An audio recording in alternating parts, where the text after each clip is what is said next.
Assalamualaikum warahmatullahi wabarakatuh. Baiklah, kembali lagi bersama saya Indi Fadila. Di video kali ini saya akan membahas mengenai Khulafaur Rasyidin, cerminan akhlak Rasulullah SAW. Baiklah, langsung saja. Yang dimaksud dengan Khulafaur Rasyidin adalah 4 pemimpin Islam setelah wafatnya Rasulullah SAW. Kata khulafa sendiri artinya adalah pengganti dan merupakan bentuk jamak dari kata khalifah. Adapun Rasyidin maknanya adalah memperoleh petunjuk Allah Subhanahu wa taala. Jika diartikan secara istilah, maka Khulafaur Rasyidin adalah pemimpin-pemimpin yang menggantikan Rasulullah SAW, yang memperoleh petunjuk dari Allah Subhanahu wa taala. Adapun 4 pemimpin yang termasuk Khalifah Rasyidin, yaitu yang pertama Khalifah Abu Bakar Asy-Syiddiq, yang kedua Khalifah Umar bin Khattab, yang ketiga Khalifah Utsman bin Affan, dan yang terakhir yaitu Khalifah Ali bin Abu Thalib. Keempat nama tersebut bukanlah sosok yang baru masuk dalam kepemimpinan Islam, sebab keempatnya adalah sahabat juga kerabat dekat Rasulullah SAW. Abu Bakar, Umar, dan Utsman adalah sahabat dekat Nabi Muhammad SAW. Adapun Ali bin Abu Thalib adalah sepupu kandung sekaligus menantu Rasulullah SAW.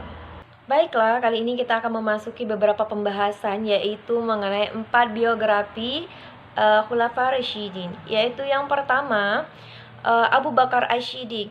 Namanya sebelum masuk Islam adalah Abu Ka'bah, yang kemudian diganti Rasulullah menjadi Abdullah atau Abdullah Abi Quhafa At-Tamimi. Beliau lahir pada tahun 573 Masehi, artinya lebih muda 3 tahun dibandingkan Rasulullah SAW. Abu Bakar sendiri adalah julukan yang berarti pelopor pagi hari, karena beliau termasuk laki-laki yang pertama kali masuk Islam. Kata Asy-Syiddiq yang diperoleh oleh Abu Bakar karena selalu membenarkan apa yang dikatakan Nabi Muhammad SAW. Gelar ini muncul sejak Abu Bakar tanpa berpikir panjang langsung mempercayai peristiwa besar yang membuat gempar seisi Quraisy, yaitu Isra Mi'raj. Selama 2 tahun 3 bulan kepemimpinan Abu Bakar, beberapa pencapaian yang didapatkan di antaranya yaitu pertama, menanamkan budaya musyawarah dalam menyikapi suatu masalah. Yang kedua, membangun pemerintah yang tertib baik di pusat ataupun di daerah. Yang ketiga, menyusun dan menulis mushaf Al-Quran. Dan yang keempat, memberantas nabi palsu Musailamah Al-Kadzdzab. Selanjutnya, Umar bin Khattab. Umar bin Khattab berasal dari suku Adi. Nama lengkapnya adalah Umar bin Khattab bin Nufail. Ia lahir 4 tahun sebelum Rasulullah SAW. Umar bin Khattab masuk Islam di tahun kelima kenabian. Beliau menjadi salah satu sahabat terdekat sekaligus perlindungan utama Nabi. Tak mengherankan secara fisik, perawakannya tegap dan kuat, wataknya keras, pemberani, dan tak kenal takut. Meskipun begitu, ucapannya halus dan fasih. Nah, pencapaian yang diperoleh Umar bin Khattab selama menjadi Khulafaur Rasyidin, yakni yang pertama, meluasnya daerah ekspansi Islam ke beberapa wilayah seperti Suriah, Mesir, dan Persia. Yang kedua yaitu mencanangkan kepengurusan administrasi negara yang terdiri dari khalifah, wali atau disebut gubernur, dan dewan-dewan negara. Dan yang ketiga, mendirikan Baitul Mal atau disebut lembaga keuangan negara. Dan yang terakhir, mendirikan percetakan mata uang. Nah, selanjutnya yaitu Utsman bin Affan. Utsman bernama lengkap Utsman bin Affan bin Abil As bin Umayyah. Ia masuk Islam atas ajakan Abu Bakar saat usianya 30 tahun. Latar belakang keluarganya terpandang secara ekonomi juga sangat berkecukupan. Selanjutnya, Utsman bin Affan. Utsman bernama lengkap Utsman bin Affan bin Abil As bin Umayyah. Ia masuk Islam atas ajakan Abu Bakar saat usianya 30 tahun. Latar belakang keluarganya terpandang secara ekonomi juga sangat berkecukupan.